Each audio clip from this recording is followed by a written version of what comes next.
नमस्कार, लोकसंदेश न्यूज चॅनलमध्ये आपलं स्वागत आहे। पाहूयात आजची विशेष बातमी।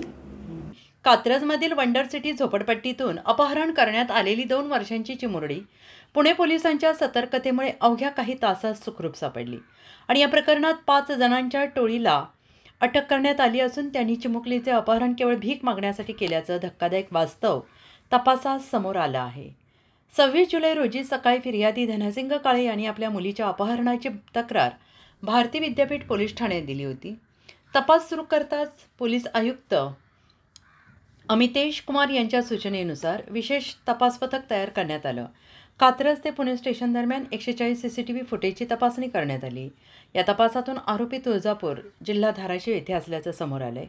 त्यानंतर पोलिसांनी कारवाई करत खालील 5 आरोपींना अटक केली असून तपासात पीडित चिमुरडी सुखरूप मिळाली। आरोपींनी कबुली दिली की त्यांनी तिचे अपहरण भीक मागण्यासाठी केलं होतं। या प्रकरणात BNS कलम 139 आणि 3(5) अंतर्गत गुन्ह्यात वाढ करण्यात आली असून आरोपींना 2 ऑगस्टपर्यंत कोठडी सुनावण्यात आलेली आहे। पुढील तपास सहाय्यक पोलीस निरीक्षक स्वप्नील पाटील हे करत आहेत। लोकसंदेशसाठी पुणे जिल्हा प्रमुख पारस मुथा यांचा रिपोर्ट।